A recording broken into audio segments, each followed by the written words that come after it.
Amigos, meu nome é Vinícius Talon e é normal saber a teoria, mas se sentir inseguro na prática da advocacia? Essa é uma pergunta que eu recebo bastante. Muitos recém-formados passam por esse questionamento, que eu também já passei. E é muito importante você saber avaliar qual é o seu problema atual. Eu já falei sobre esse assunto em outros vídeos. Falei, por exemplo, sobre a falta de prática, teoria ou conhecimento e segurança. E também falei sobre aquela famosa frase de que na prática a teoria é outra. Só que agora eu quero dar uma nova visão. E para isso eu vou falar basicamente sobre como você pode superar a falta de segurança? Ou, em primeiro lugar, por que você tem essa falta de segurança? De início, você deve saber que há muitas pessoas que sabem a teoria, mas não têm a prática. Então sabe tudo que está nos livros, tudo que está na doutrina, tudo que está na legislação, estudou de fato bastante, estudou realmente o direito penal, o direito processual penal ou outra disciplina, se atua em outra área, mas sabe muito sobre esse assunto, só que na prática fica perdido, não sabe colocar em prática aquilo que aprendeu. Sabe, por exemplo, qual é o fundamento de uma resposta à acusação, sabe que tem que colocar o rol de testemunhas na resposta à acusação, mas não sabe montar a peça, não sabe preparar, não sabe contar o prazo, porque olhando a legislação não fica muito claro se é do momento em que é citado ou se é do momento em que é juntado o mandado de citação. Aí fica um pouco perdido quanto a isso, quanto à prática, apesar de saber o básico, pelo menos, da teoria. E há também aqueles que sabem muito da prática, mas não sabem a teoria.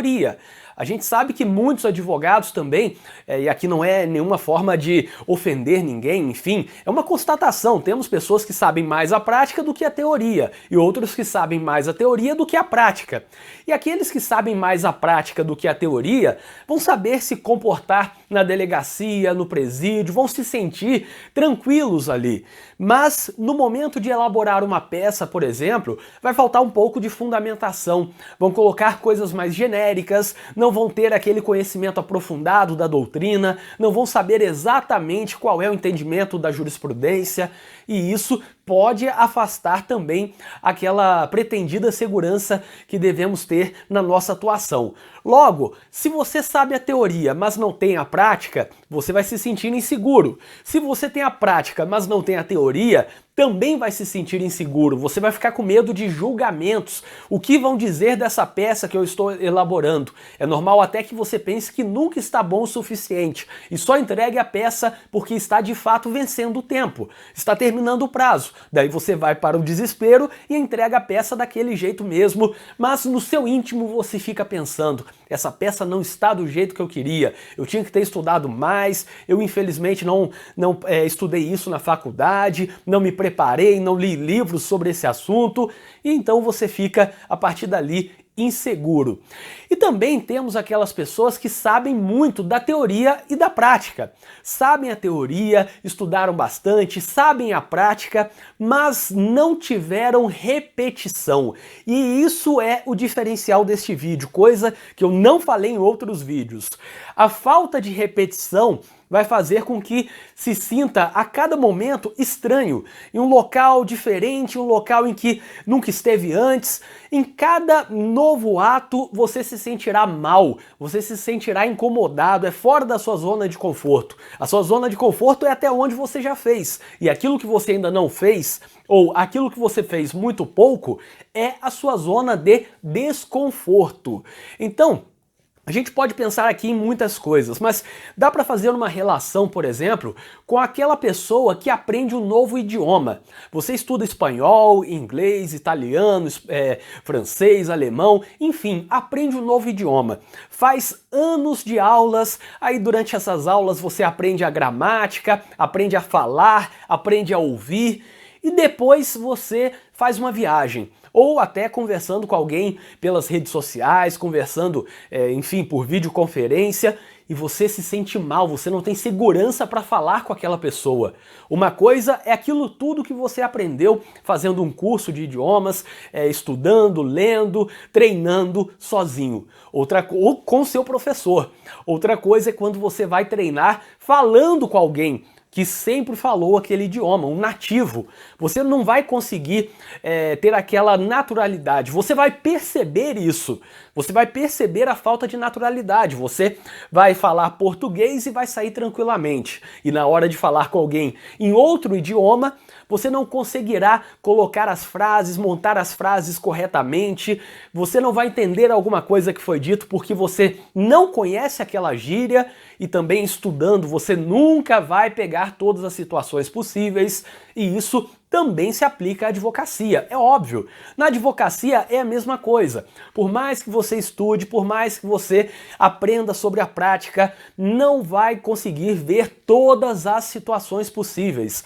Eu até já falei em um texto recente que, quanto ao cerceamento de defesa, por exemplo, eu posso falar o cerceamento de defesa pela negativa de um pedido, ou porque impede a defesa de se manifestar, ou porque a defesa não é intimada, mas eu nunca conseguiria catalogar todas as hipóteses possíveis, porque cada caso concreto vai ser diferente. O cerceamento de defesa às vezes ocorrerá porque a defesa não pôde perguntar para as testemunhas, porque aquela pergunta foi indeferida, porque a defesa não foi intimada para sustentação oral, apesar de ter feito o requerimento para tal, ou porque a defesa não foi intimada da sentença, de um documento juntado pelo Ministério Público, ou não foi intimada de uma outra coisa, ou não teve a chance de se manifestar antes que o juiz decidisse sobre alguma coisa, por exemplo, sobre a decretação da prisão preventiva na audiência, que até tem entendimento da jurisprudência, que a defesa deve ter a oportunidade de falar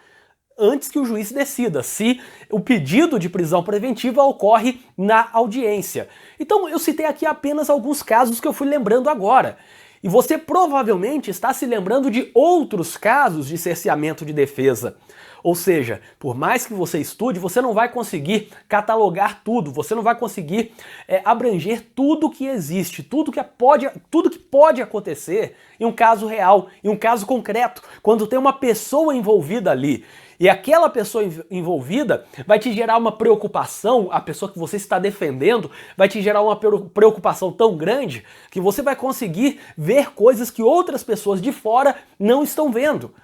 E isso é a novidade, essa é a grande novidade, você verá coisas diferentes, mas ao mesmo tempo você não saberá como se comportar em alguns casos, você se sentirá fora do seu ambiente normal.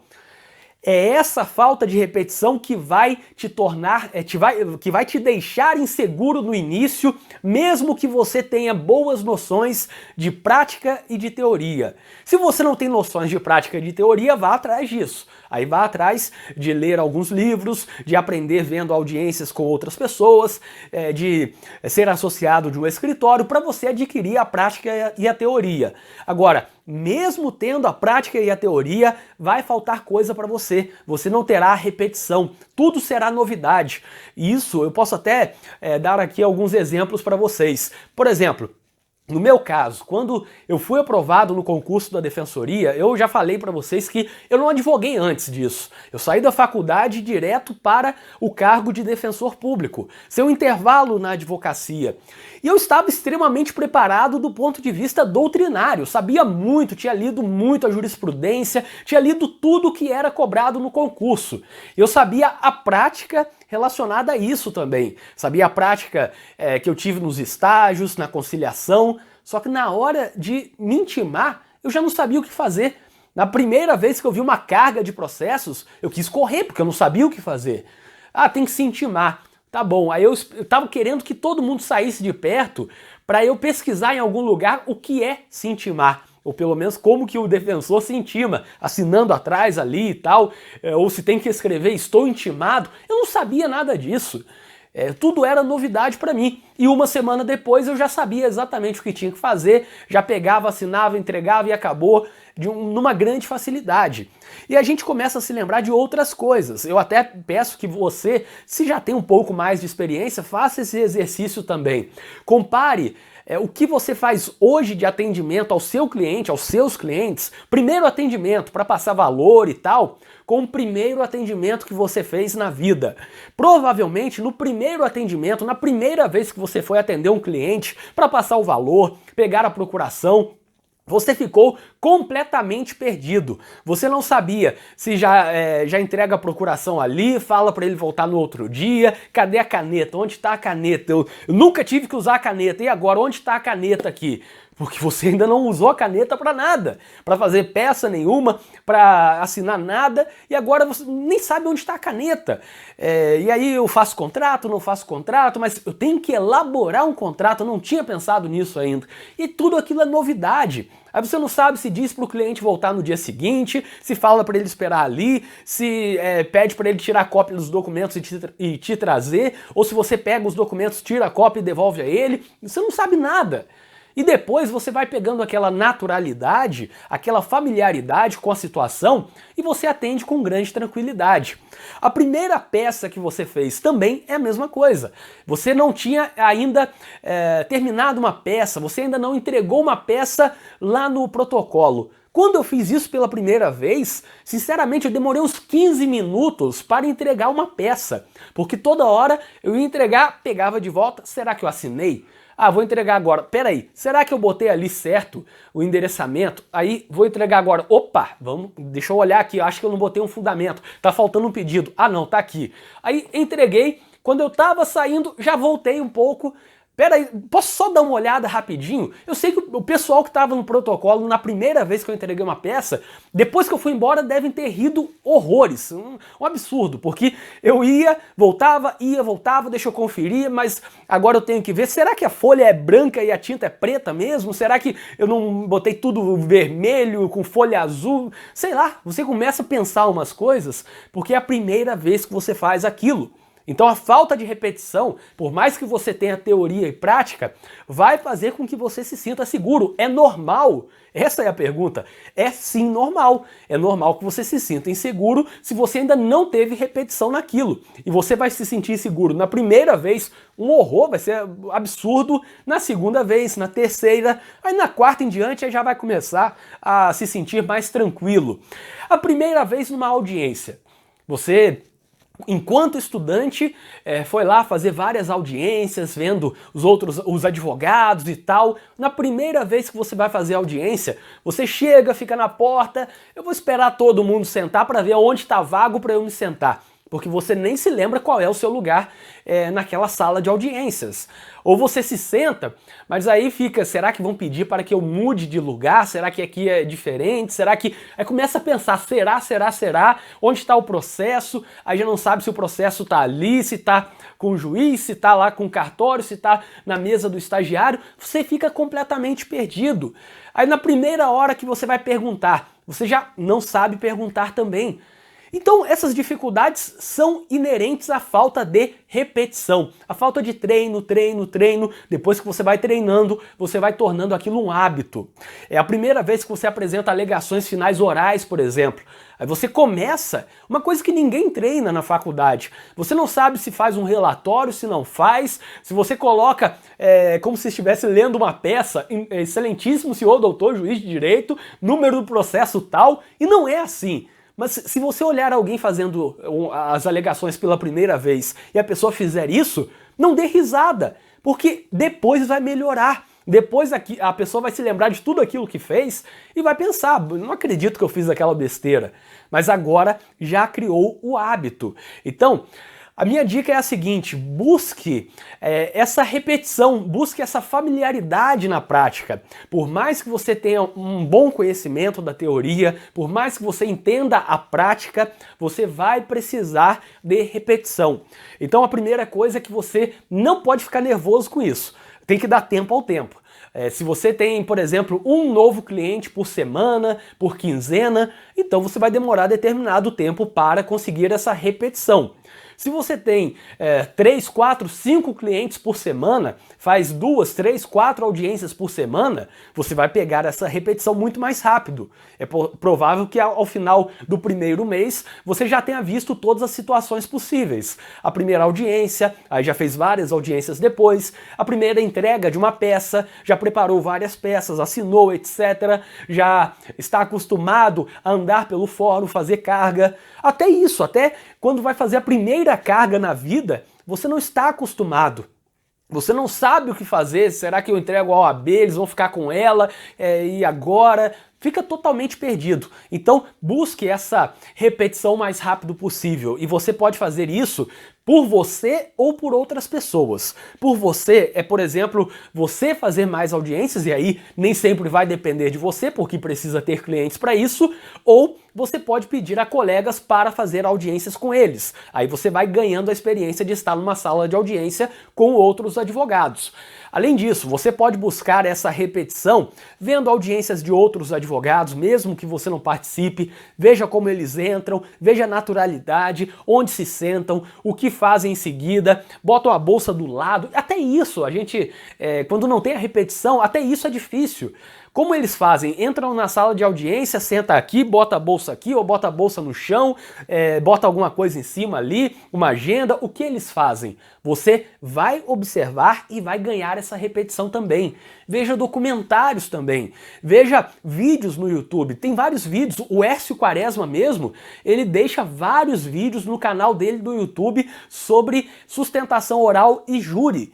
E aquilo ali, você percebe a naturalidade dele ao fazer uma saudação a um desembargador, ao procurador de justiça, e você vai assimilando aquilo. Você vai tornando aquilo algo muito comum para você e não todo aquele ritual que a gente tem durante a faculdade. Na faculdade a gente pensa que, nossa, tem uma audiência, então é todo aquele ritual. E depois você percebe que não é assim. Que é bem simples, na verdade, é bem tranquilo. Você entra na sala de audiência achando que vai encontrar lá um tribunal daqueles dos Estados Unidos e, na verdade, são algumas mesas brancas formando um U. Enfim, é a mesma mesa branca que tinha na sua faculdade. Então, esse tipo de coisa não pode te tornar medroso em relação à prática. Você tem que se sentir seguro e para isso você precisa repetir bastante. Então, eu espero que vocês tenham gostado deste vídeo, inscrevam-se no canal e ativem as notificações, porque assim vocês saberão sempre que for lançado um vídeo novo aqui no canal. E para quem tiver interesse, eu deixarei na descrição deste vídeo um link com várias coisas úteis, como por exemplo uma lista de transmissão lá no WhatsApp para receber artigos e vídeos diariamente de forma gratuita, e além disso você encontrará artigos, vídeos, livros de minha autoria, livros que eu indico, contato para palestras, cursos em que eu leciono, incluindo um curso de prática penal que fala bastante sobre audiência, peças e tudo mais, e também vai encontrar inúmeras outras coisas nesse link que está na descrição deste vídeo. Então, até o próximo vídeo e, se gostou, por favor, compartilhe. Até lá!